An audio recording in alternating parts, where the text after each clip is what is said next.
మీ బుజ్జి. ఈరోజు నేను మీకు మా ఇంటి దగ్గరలో ఉన్న వినాయక స్వామి వారి ఆలయాన్ని చూపిస్తాను రండి. ఈ ఆలయం చూడడానికి చాలా అందంగా ఉంటుందండి. రాత్రి సమయం కావడంతో లైటింగ్స్తో ఇంకా అందంగా కనిపిస్తుందండి. ఈ ఆలయం లోపలికి వచ్చేటప్పటికి మనకి ఒక పాజిటివ్ వైబ్ అనేది తెలుస్తూ ఉంటుందండి. చూసారా ఇక్కడ నుండి ఆలయం ఎంత అందంగా కనిపిస్తుందో. నేను వారానికి ఒక్కసారన్నా వచ్చి ఇక్కడున్న వినాయక స్వామిని దర్శించుకుంటానండి. చాలా ప్రశాంతంగా ఉంటుంది నాకు. అస్సలు ఇంటికి వెళ్ళాలనే అనిపించదు.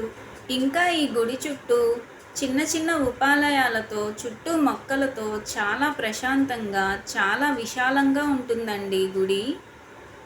నేను ఎన్నిసార్లు వచ్చినా కానీ చాలా కొత్తగా కనిపిస్తూ ఉంటుంది నాకు. ఇక్కడ మనం వెంకటేశ్వర స్వామి గుడిని చూస్తున్నామండి. మేము రాత్రిపూట రావడంతో మీకు ఉపాలయాలను సరిగ్గా చూపించలేకపోతున్నాను. ఇంకా శివాలయము ఇంకా అమ్మవారి టెంపుల్ కూడా ఉందండి ఇక్కడ. మేము దసరా నవరాత్రుల సమయంలో వచ్చామండి. ఇక్కడ కుంకుమ పూజ అయితే చాలా అద్భుతంగా చేస్తున్నారండి. మీరు కూడా చూడండి. ఇంకా మనం మెయిన్ టెంపుల్లోకి వెళ్తే ఇక్కడ ప్రత్యేకత ఏంటంటే స్వామివారు ఇక్కడ 18 అడుగుల ఎత్తు ఉంటారండి.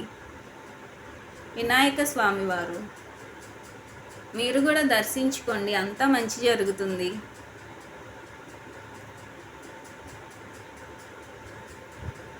ఇక్కడ ఇంకా చిన్న చిన్న వినాయక స్వాములు కూడా ఉంటారండి గుడి చుట్టూ. చూసారా, మీకు బాగా నచ్చిందనే అనుకుంటున్నాను ఈ వీడియో.